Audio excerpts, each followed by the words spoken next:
ನಮಸ್ತೆ friends, welcome to my cooking channel. ಇವತ್ತಿನ video special ಏನಪ್ಪ ಅಂತ ಅಂದರೆ ರವೆ ಉಂಡೆ ಮಾಡ್ತಾ ಇದ್ದೀನಿ ನಾನು.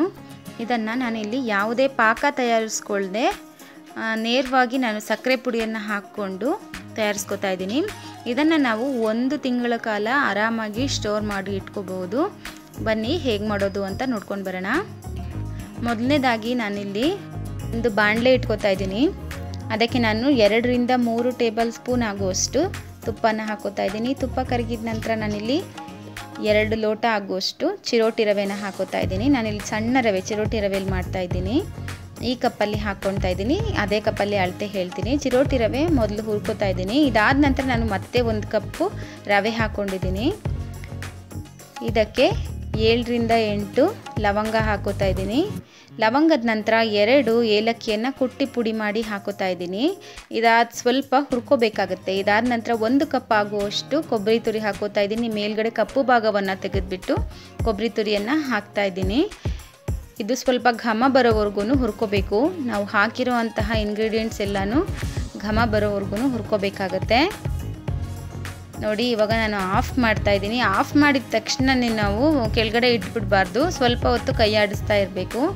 ಹಾಗೆ ನಾನಿಲ್ಲಿ 2 ಟೇಬಲ್ ಸ್ಪೂನ್ ಆಗುವಷ್ಟು ತುಪ್ಪನ ಹಾಕ್ಕೊಂಡು ಅದಕ್ಕೆ ನಾನೊಂದು 10 ಗೋಡಂಬಿ ಹಾಗೆ ಒಂದು 5 ಬಾದಾಮಿಯನ್ನು ಕಟ್ ಮಾಡಿ ಹಾಕೋತಾ ಇದ್ದೀನಿ.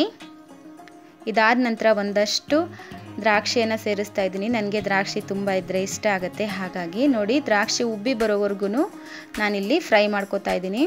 ಇದನ್ನು ಕೂಡ ನಾನಿಲ್ಲಿ ರವೆಗೆ ಸೇರಿಸ್ತೀನಿ. ಹುರ್ಕೊಂಡಿರುವಂತಹ ರವೆಗೆ ಸೇರಿಸ್ತಾ ಇದ್ದೀನಿ. ಅದನ್ನು ಕೂಡ ಒಮ್ಮೆ ಈ ರೀತಿಯಾಗಿ ಮಿಕ್ಸ್ ಮಾಡ್ಕೊಳ್ಳೋಣ. ಈ ಮಿಶ್ರಣ ಸ್ವಲ್ಪ ತಣ್ಣಗಾಗಬೇಕು, ಕೈಯಲ್ಲಿ ಮುಟ್ಟುವಷ್ಟು ತಣ್ಣಗಾಗಬೇಕು. ಅಲ್ಲಿವರೆಗೂ ಇದನ್ನು ಆರಲಿಕ್ಕೆ ಬಿಡಬೇಕಾಗತ್ತೆ. ಬಿಸಿ ಇದ್ದಾಗಲೇ ಸಕ್ಕರೆ ಹಾಕಿದ್ರೆ ಸ್ವಲ್ಪ ಎಲ್ಲನೂ ಮೆತ್ತಗಾಗ್ಬಿಡುತ್ತೆ, ನಮಗೆ ಉಂಡೆ ಕಟ್ಟಲಿಕ್ಕಾಗಲ್ಲ. ನಾನೀಗ ಅದೇ ಕಪ್ಪಲ್ಲಿ ಅರ್ಧ ಕಪ್ಪು, 1 ಕಪ್ ರವೆಗೆ ಅರ್ಧ ಕಪ್ ಆಗುವಷ್ಟು ಸಕ್ಕರೆಯನ್ನು ಹಾಕ್ಕೊಂಡು ಪುಡಿ ಮಾಡ್ಕೊಂಡಿದ್ದೀನಿ.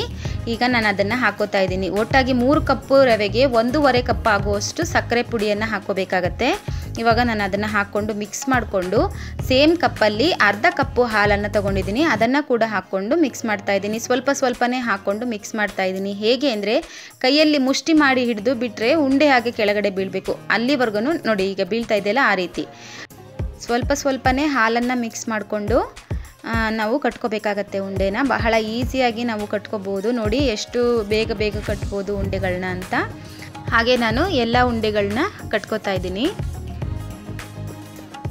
ಈಗ ನಾ ಹೇಳಿರೋ ಮೆಷರ್ಮೆಂಟಲ್ಲೇ ನೀವು ಮಾಡಿಕೊಂಡ್ರೆ ತುಂಬಾ ರುಚಿಯಾಗಿ ಬರುತ್ತೆ ರವೆ ಉಂಡೆ. ನೋಡಿ, ಈ ರೀತಿಯಾಗಿ ಕಟ್ಟಿ ಎಲ್ಲ ರವೆ ಉಂಡೆಗಳನ್ನೂ ಇಡ್ತಾ ಇದ್ದೀನಿ. ಹಾಗೆ ಸಹ ನಾವು ಮುರಿದ್ರೂ ಸಹ ತುಂಬಾ ಬೇಗ ಮುರ್ಕೊಳ್ಳುತ್ತೆ. ನಾವು ಬಾಯಲ್ಲಿಟ್ಟರೆ ಕರ್ಗೋಗೋ ಹಾಗಿರುತ್ತೆ. ಅದರ ಟೆಕ್ಸ್ಚರ್ ಕೂಡ ನೋಡಿ ಎಷ್ಟು ಬ್ಯೂಟಿಫುಲ್ ಆಗಿ ಬಂದಿದೆ ಅಂತ. ಈ ವಿಡಿಯೋ ನಿಮಗೆ ಇಷ್ಟ ಆಗಿದ್ದರೆ ಲೈಕ್ ಮಾಡಿ, ಶೇರ್ ಮಾಡಿ, ಕಾಮೆಂಟ್ ಮಾಡಿ. ಹಾಗೆ ನನ್ನ ಚಾನಲ್ನ ಸಬ್ಸ್ಕ್ರೈಬ್ ಆಗೋದನ್ನು ಮರಿಬೇಡಿ. Thank you.